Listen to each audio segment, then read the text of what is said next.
చిత్తూరు జిల్లా కుప్పంలో అధికార ప్రతిపక్ష పార్టీల ఫ్లెక్సీలు హాట్ టాపిక్ గా మారాయి. కుప్పం పట్టణంలో ప్రధాన కూడళ్లలో అధికార వైసీపీ సీఎం జగన్ ఫోటోతో కూడిన సిద్ధం బ్యానర్లు ఏర్పాటు చేశారు. వీరికి ధీటుగా తెలుగుదేశం జనసేన పార్టీలు సంయుక్తంగా సంసిద్ధం అంటూ పవన్ కళ్యాణ్ చంద్రబాబు ఫోటోలతో కూడిన బ్యానర్లను ఏర్పాటు చేశారు. ఒకవైపు సిద్ధం, మరోవైపు సంసిద్ధం బ్యానర్లు ఏర్పాటుతో కుప్పంలో రాజకీయాలు వేడెక్కింది.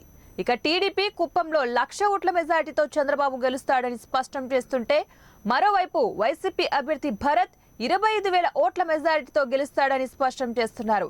ఎలక్షన్ కోడ్ రాకముందే కుప్పంలో రాజకీయం చాలా హాట్ గా మారిందని ప్రజలు చర్చించుకుంటున్నారు. జగనన్నను మరింత మెజారిటీతో గెలిపించడానికి నేను సిద్ధం, మీరు సిద్ధమా? నన్ను కుప్పంలో గెలిపించడానికి మీరు సిద్ధమా? జై జగన్!